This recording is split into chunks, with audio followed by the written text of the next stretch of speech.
We talked a little bit about medical yesterday. We talked about the importance of a tourniquet. Now we're going to how to use it. I know a lot of people here have used a tourniquet. You've had training, stuff like that. You're going to learn something new from everyone. Number one, where you put this tourniquet, how you have it accessed, and how you have it staged. You should have it staged, and it should be a windlass tourniquet, not any of the other junk that we discussed. I showed you the 20 other different tourniquets that are out there and where they fail. I showed you the failed ones. Your tourniquet should be staged that it comes out immediately like that and it's ready to go. Now, a couple other things.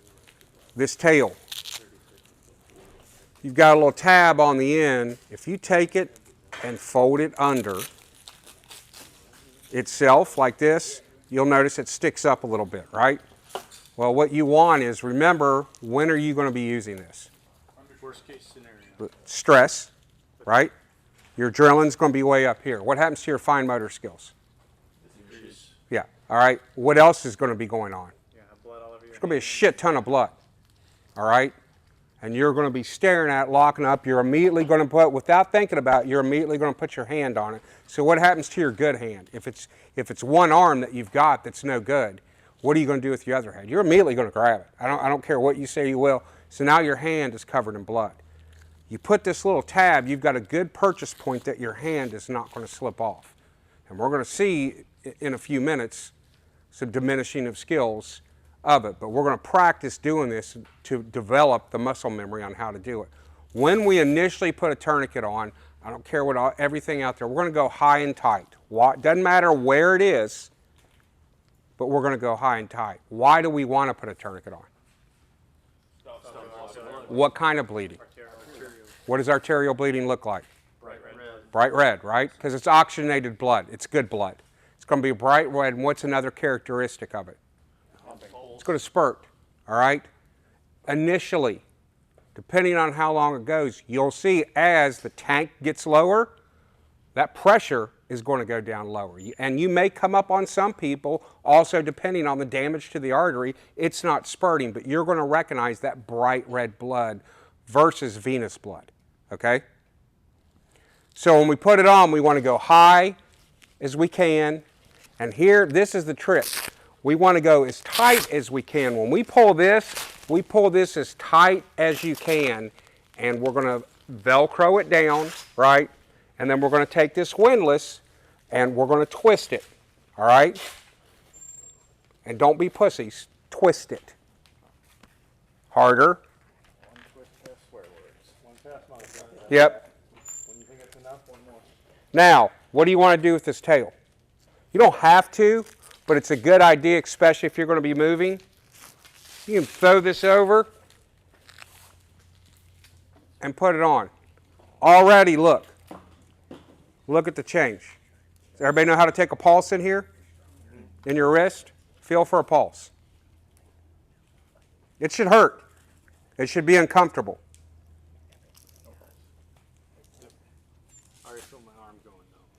You should feel your arm go numb almost immediately. There should be pain involved right now. Try moving your arm versus your other one, even your range of motion. We're going to have you write letters in 15 minutes. Yeah. Yeah, the raising it is the difficult. Yeah, try raising it up all the way. Now force it, keep going. Your pain increases, right? Here's the other thing. Do you practice it? I know some of you have practiced tourniquets and things like that. But here's the thing. Look where your windlass is. How hard was it to twist that windlass? All right? Where yours is. Where yours is. Look where mine is. It is right here where I can naturally fold my arm over and I can easily twist it. When you have it way back here or under here or anything, you're just defeating yourself. You're dead. You're dead. 90 seconds. Oh, we were doing it Yeah. for 9 seconds? Now, you've got 90 seconds to put it on. 90 seconds to put it on or you're dead. Because what's going to happen? You're going to go unconscious. Yeah, you'll bleed out in 3 minutes, but 90 seconds you're unconscious. because you're going to lose enough blood volume where it's going to affect your brain, and you know what your brain's going to do?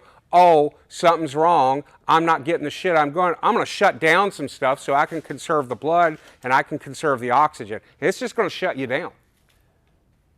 The other thing is you never, ever, ever do what when you're practicing? Never take it off yourself. I don't want you to build that muscle memory, because you know what you're going to do? Take it off. When the real thing is, you're going to take it off. That makes sense. It's not comfortable, is it? You're going to leave it on for a while. You've got to know what you're going to do, because what if you're out somewhere and you're working somewhere doing it?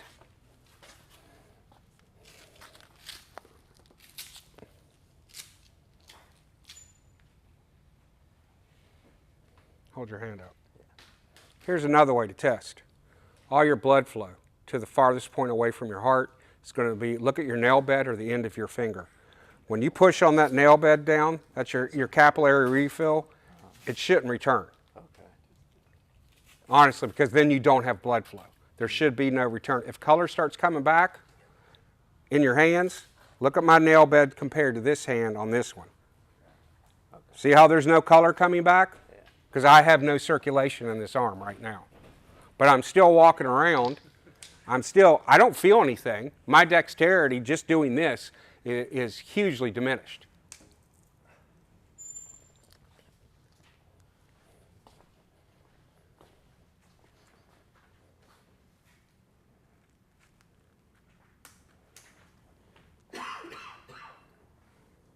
Looks like a couple of them were a little loose on the initial pull, Chuck. Yeah. If you have to twist the windlass more than 3 or 4 times, it's too loose when you initially put it on.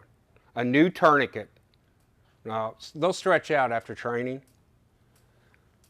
Like this one, I keep because I'm literally trying to break it. I've had this tourniquet, I think this one's been in service for a year. I've got another one that's been going for 2 years. I marked the dates on them because I want to know how long they're going to last. Normally, the cheap Chinese ones, they might last a class or 2. Now these are made by, well, they were Recon, now they're Rhino Rescue. So these are actually, as far as a reproduction goes of a tourniquet, very well. I mean, as far as copying the cat, the reason Recon no longer exists is because North American Rescue sued their ass and put a cease order on them. Now they're a different company. These have an aluminum windlass, so I'll use them for training. Do I carry them? Trust my life to them? Never used them on somebody. There's not enough data. This tourniquet right here, there's 27 years of wartime use of data, real world use of thousands of applications to real world patients. And that's just in the military side. That has nothing to do with the civilian side, which is twice as that. It works. There's a reason the design hasn't changed. It works. All these other tourniquets are fucking gimmicks. And we break them. We do. Lewis has been there and watched them work. Lewis was a big rats guy. How are you now, Lewis? See? Before we'd have good arguments about it. Yeah. And I'm not saying something is better than nothing, but why not just spend the $30? So what? You can get a rats for $20. You know, you can get this for $30. What's your life worth? What happens if you lose a limb? How's that going to affect your livelihood? Can your family survive? Can your business survive? Yeah, there's plenty of guys out there who go and do it. How long do they have to rehab for? How long do you have to learn? How much is a funeral? Minimum 10K. Yeah, minimum. That's like your ashes getting handed to you in a paper bag, and that's about it. $30. You should have several of them, because one is none. Because what if this on properly doesn't work? What do you have to do? We put a second one, right? Your arms hurt? Yes. Comfortable? No. All right, raise your arm over your head. Higher. Keep going. How's that feel? That hurts. Great. Yeah. Pick up a pen in front of you. I want you to write your name with that arm. With the left? Yeah. Go ahead. Try to do something.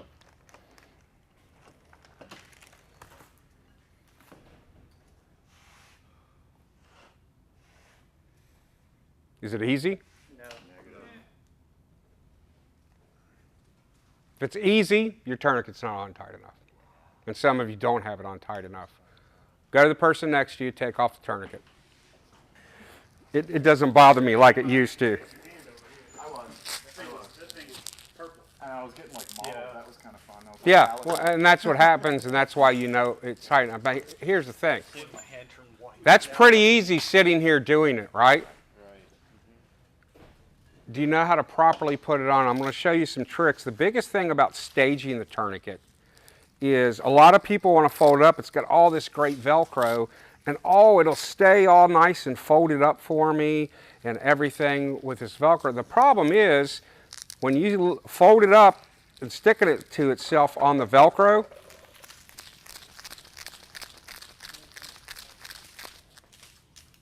and you have to do this and pull it. Why do that? Why not set yourself up for success that when you fold it down like this, you fold the Velcro part on top of it. Take a freaking rubber band that came with it and rubber band it and stick it on there, because when you need it, you can pop that rubber band with one hand, you can pull it with your teeth, and then your tourniquet is ready to go. It comes out ready to go. So fold it on, you take your buckle, which is right here, put your windlass. Let me undo this. It tells you how many times this thing's been used. yeah, it's just how that one's set up. Tuck your windlass next to it. Take the part that you folded down, your tail part, bend it down on top of the buckle, like that. You've got this, then you take this part and fold it up, and then just take a rubber band. It's still thin. It's still going to, you can shove that in a pocket. And when you need it and you take that rubber band off, there you go. It's that quick, up, ready to go. And you can literally have this on in 10 seconds. Did you show how to fold that again? Yeah. So see this part? Yeah. Fold it up like this. So you've got your buckle, like that. And then what you want to do is take this in, the Velcro in, and fold it up like that. Now see how it's flat? So when you need it, see how it just falls out? The other thing is and everybody did it, I didn't tell you on purpose, I just wanted to see if you'd figure it out yourself. When you put the tourniquet on, and I literally just saw a video on YouTube last week where a guy's teaching people how to put a tourniquet on, and he took the tourniquet, put it on this way, took the tail in and was pulling this way. Now I know a lot of you are going, well, that doesn't make any sense. If I pull towards myself, I get more, I'm going to have more strength, right? More inertia. People don't realize that. And that's why when you set it up, make sure when you grab it, I always make sure my thumb, if it's going to be my left arm, my thumb is up here on the securing part for the windlass. Same thing with my left if I'm going to my right. If my thumb is up here, it's in the top of my hand, basically, I know it's oriented right. And it's because I'm going to pull towards myself, right? Because we can pull better. When we're doing it to somebody else, it's the complete opposite. And there's a couple things you want to learn. If I'm going to put it on somebody, come here, you're young, I'm going to abuse you. Do a couple things. When you get your tourniquet out, what makes it easy on you is you want to control the limb. Doesn't matter, I know you may be afraid, oh, I don't want to move it, it's injured, whatever. I don't care if it's just hanging there by a little bit of skin. Skin's pretty tough, all right? You can have a severed bone and you can still move it. They're going to be hurting anyway. Take your tourniquet when you get it out, throw it up your arm that you're going to control with, take this and then watch how easy, no matter what the clothes they have on, how easy you can put it up a limb like that. So you could just take the tourniquet, I take control of the arm, I've got it, and now look where I'm at. I'm going to tighten it, and I've got it up high, so when I tighten this up, you're going to notice something. I'm putting this windlass the absolute farthest back on here so he can't get to it, okay? Because if it's back here, reach around. That's how hard it is him. Can he still get it? Yeah, but it's pretty difficult, all right? It's also out of the way. It's not in here that if he moves his arm or we lay him down, it's going to interfere and it could do something to the windlass. but it's right here to where I can control it, and I can also control him, because as you're tightening this up, you know what he's going to want to do? This is how I can tell people have never put a tourniquet on somebody for real. They stand like this and do it right in front of them. You'll learn real quick that you have control, because if he starts fighting me, I can put him down on the ground. And then I have better control of him to help him. You got to remember, they're going to be in shock immediately. If they take a traumatic injury like that, they're going to be in shock. They're not going to be thinking clearly. All right? They will fight you. In the military, they tell you to do pressure points to stop the bleeding. Bullshit. Put tourniquet on first. It's bullshit. We don't even use pressure points anymore. Most people can't find them correctly anyway, and all they do is compress a nerve. For the guy without the tourniquet. Yeah. You should carry a tourniquet. Plain and simple. A lot of you, some of you bought some yesterday from me. Thank you. But there was half of you didn't even have one on you. A lot of you had it in the bag. Have it on your body to where you can get it. And the other thing is, place it to where you can get it with both hands. I could still reach around this pocket and get this tourniquet.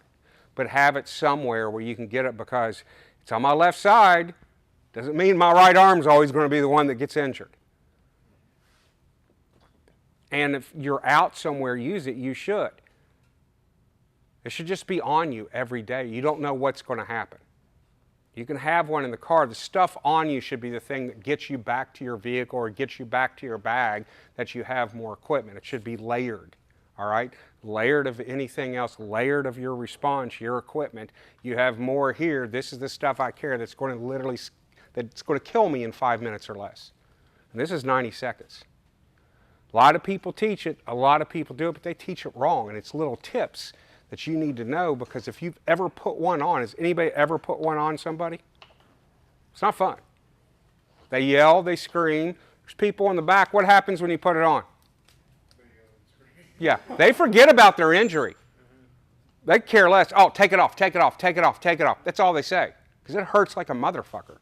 If I put it on somebody, and all of you, I don't think you had it on tight enough. You want to know why? Because a lot of you weren't screaming. Right. A lot of you weren't. And the advantage of putting it on somebody else is you have both hands. All right? See that face? Fuck. Yeah. That ain't even there yet. It fucking hurts. It's not fun. And most people are going to sit here, but I'm going to leave this on. He's going to really be in pain in here in a minute. And the other thing is, hold up your hands. Put your other hand next to it. Look at the color differentiation. Yeah. Already. It should be in seconds. Yeah. Yeah. But notice how easy it was. I'm standing beside him. I can control him. Even if he starts bucking me or fighting me, I can put a foot down, sweep his legs, put him down. I can put a knee in his back and secure this tourniquet. They'll fight you that much. The problem is, why don't we want them fighting them? The more excited they get, the more that blood pressure goes up, the harder it is going to occlude this blood, and more blood's coming out until we stop it. They're going to go in shock. They're not going to be thinking straightly. So another thing you have to think of, and other tips is, are they armed? Disarm them. Cops don't like it. I've done it many a times. People don't like having their weapons. And when I say disarm them, I mean everything. The other thing people ask is, what about wintertime, heavy coats, all that stuff? Most of the time, coats, stuff like that, unless they've got some big Arctic jacket on, it's going to be, and if it is something like that that you think is going to interfere with the tourniquet on the upper body, cut it off. But don't waste time doing it. You know, when I say cut off, like cut it real quick and get that tourniquet on. Even if it's just enough to cut it to where you can move it and move that jacket up to get that tourniquet on to something that, to remove the layers. Legs are a whole different story. What do everybody have in here right now? Pockets. You've got shit in your pockets. It's going to interfere. If I go high and tight on a leg, stand up. That's in the way. So before I even go to do it, I need to go in here. Yeah, I got a bunch of shit. Lisa, they'll Yeah, that's what I was worried about. I started reaching and I went, shit, this could be a bad idea.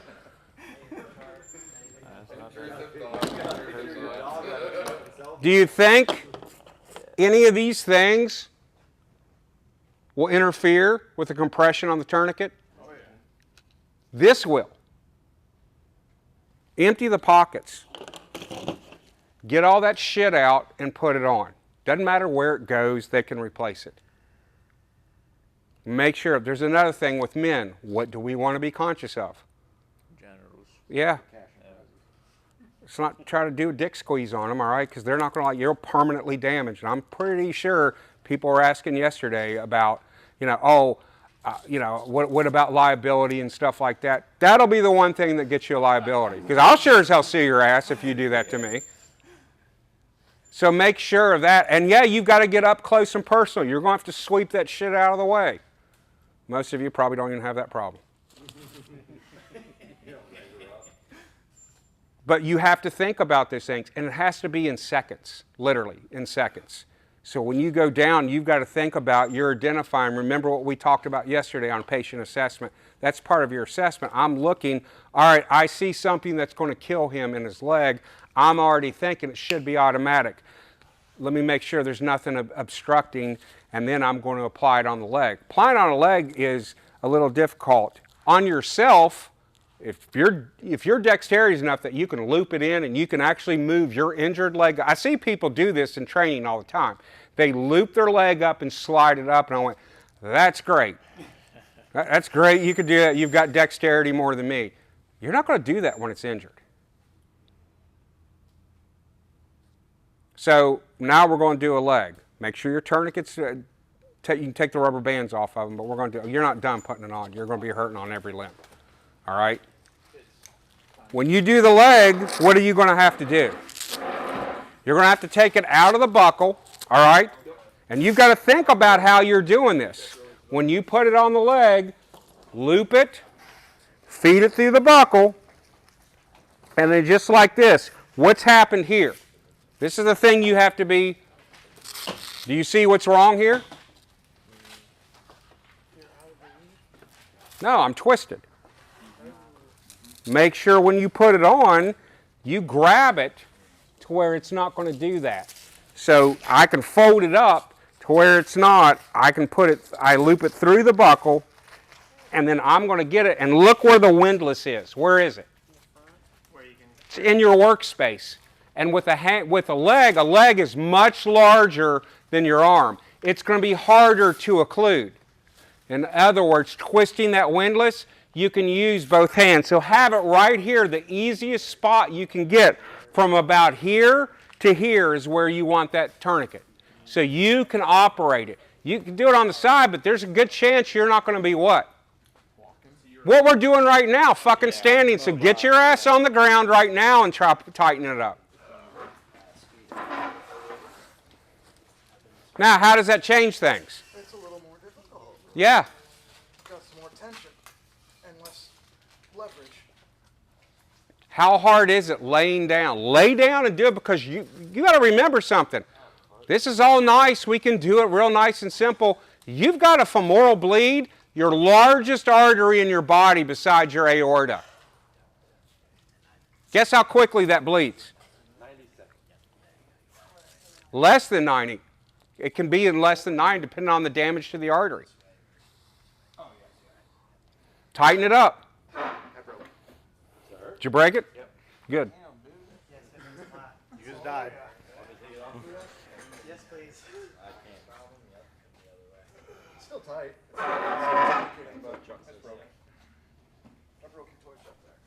It's okay. They're training tourniquets. You're supposed to break them. There's more.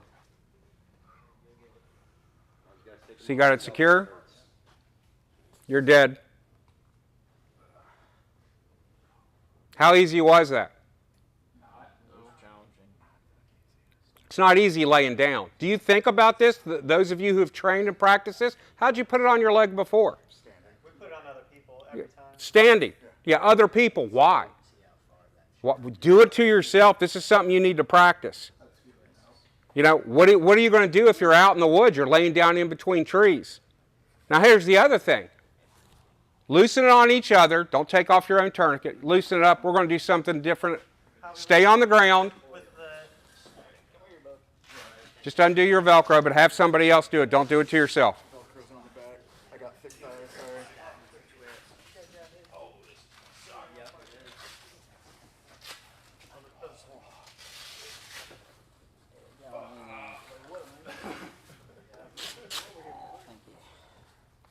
Let's get you. Give me that broken one.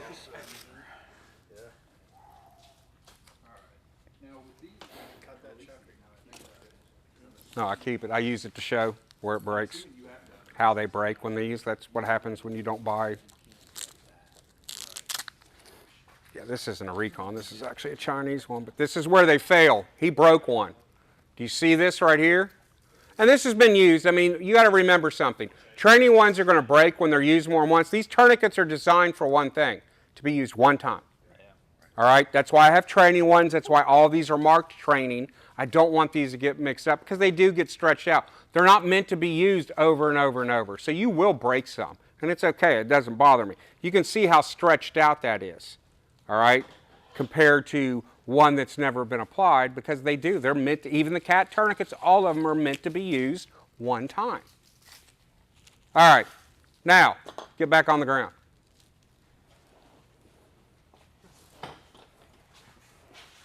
It's pretty easy, right? Roll over on your belly. Take your tourniquet off. Make sure your tourniquet's ready. Have you gotten yours off? Did somebody loosen it for you? yeah, it's got loose. All right.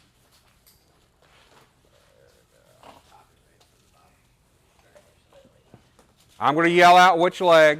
I want you to be on your belly, and then I want you to put it on.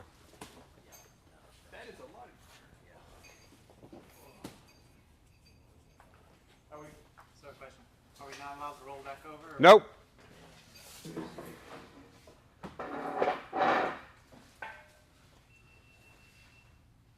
Right leg, fight.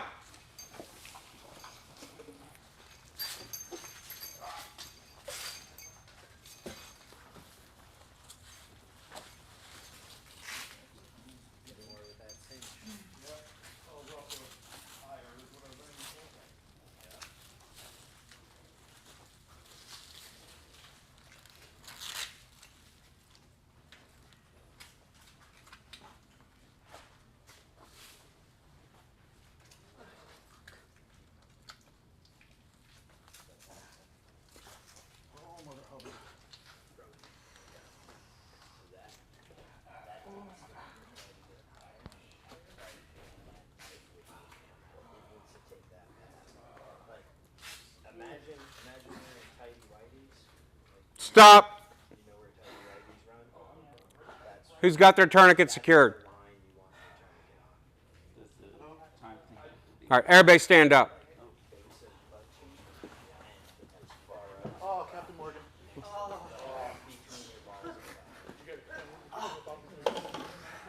Yep, Captain Morgan syndrome.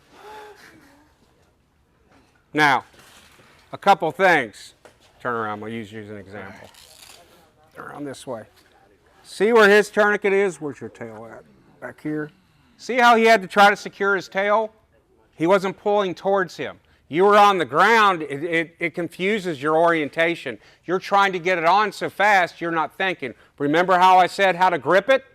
To where the tourniquet will come around? How many people did that to where they were pulling away from their body instead of towards? Even on the ground, you can do that. Why am I having you do it this way? You could be injured enough to where you can't move, and that's what you have to do. You may be in a situation of that. So you have to know on every conceivable way to do it. It's muscle memory. And you know the differences and the difficulty of applying it. Hurts more and more after each application, right? You want to know why? Because you're getting better at it. You're understanding it. You're putting it on tighter. Hurt? Yes. Well, we'll leave them on for about another 20 minutes. How's that sound? Take them off each other. You got a pogo stick? We have you.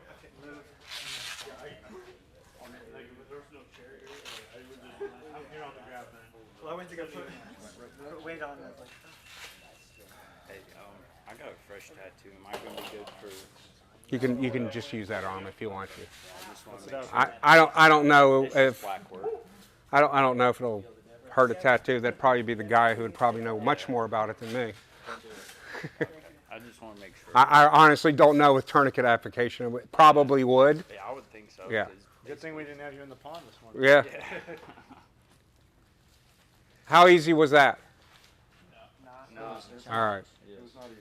Lewis wanted to drown one of you. All right. The day is I wasn't gonna drown, I just. Go find a bandana, something that you can fashion a blindfold out of. I got a bandana.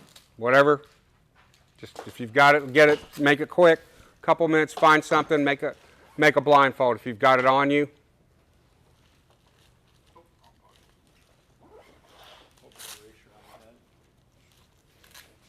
Here, do me a favor. Since I can't feel my toes right now, would you undo this tourniquet, please? I'm afraid I'm just like, I'll take a step and the whole leg's going to give out. I ain't gonna blind anyone unless I take off my shorts. So, yeah. I'm not going to run you into anything. Stand.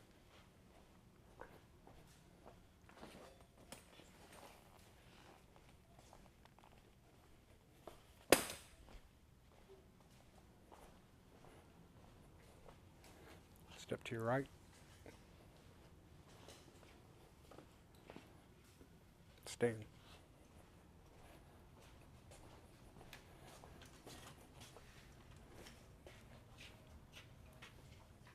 Stand up for me.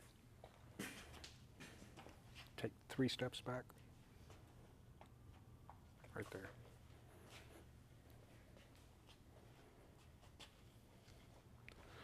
All right. I want you to bend over right now, touch your toes, or attempt to touch your toes. Stay that way. Hold that position.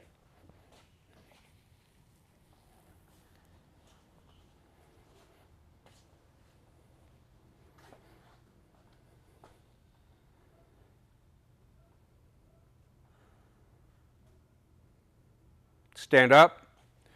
Turn around in a circle to your right. Do not make big loops. Keep spinning. Just spin yourself. Keep spinning, keep spinning, keep spinning.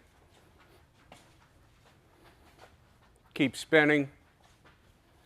Keep spinning. Keep spinning. Keep spinning. Right arm, fight!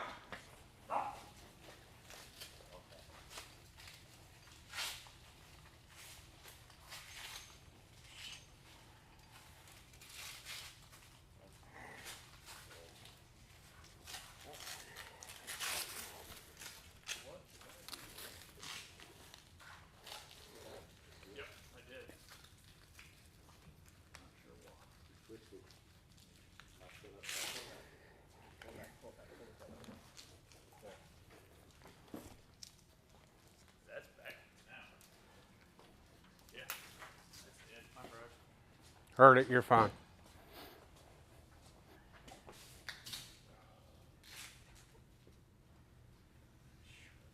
Stop. Who's dead? You don't count over here. Yours broke. You do. All right, take your blindfolds off. It was a very mild disorientation, a very mild, just kind of taking away some of your skills. How easy was that? That was very easy. If we have time, I can make it hard. I don't know if we are or not. I think we're going to see if lunch is ready. Now, that was very, very mild of taking basically some of your perception skills away. So, think about this if it happens for real. You're out doing something, a chainsaw, whatever. I'm not talking about getting shot. But just the everyday stuff, everybody wants to homestead, do stuff. How easy is that? Just a little bit of just taking your sight away and just disorienting you a little bit so you don't have orientation. You take a class from me, it gets 10 times worse. 10 times. I don't tell you what I do. If we have time, I was going to do one of the other things that people hate doing. Tim's done it wherever he went. You can ask Tim about it. How tight are your tourniquets? He's dead. Tingly tight. All right, take them off each other. Well, except for you. You broke yours.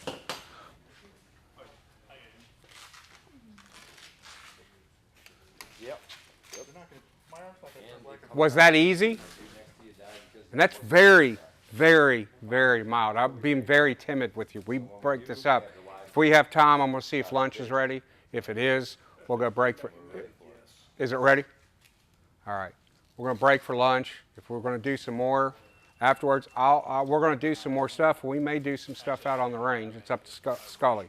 But leave your tourniquets here. I'll gather them up. I may have them take you with it. Those of you who broke them, I've got extras. But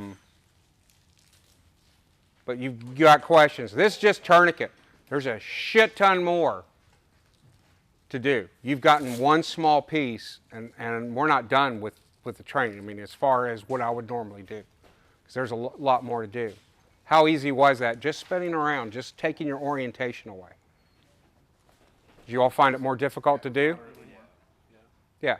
But you got better. You all were quick. Why? It's repetition. Buy a training tourniquet. Keep it at the house. Practice once a week. I still practice with mine. I've literally put a tourniquet on myself thousands and thousands of times. When I teach a 2-day class, I'll put a tourniquet on 100 times. I know you said never take it off yourself. Right. When you practice, yeah, if you're by yourself, it's a little different. Right. But try to practice when family's around. Have them take it off. Right. Teach them. Make it a damn game. Buy a couple of the cheap Chinese ones. You've seen what happens to them, right? They break, you're out some money, but it's a good practice tool. Practice with your family, get them involved. Practice with your kids, they'll love it. They'll love tightening a tourniquet on mom or dad to make them hurt. They think it's my grandson loves doing it. He comes over, he goes, can we play with the tourniquets? I don't say no, but I'll walk away with bruises for a 7-year-old. He can tighten that motherfucker down pretty hard. So do you all have questions? Do you ever teach it on putting on someone else? Yeah. If we had time, we're going to. If we have time, we're going to do that. Doing it on somebody else. I was showing you that little method of doing it and putting it on somebody else. The advantage of, like I said, is control. And it's also, everything where you can use both hands. Kind of like putting it on your leg. But we'll do some stuff and go through some stuff. We can have some time. So we're not done. We'll do some more training. Let's go get lunch.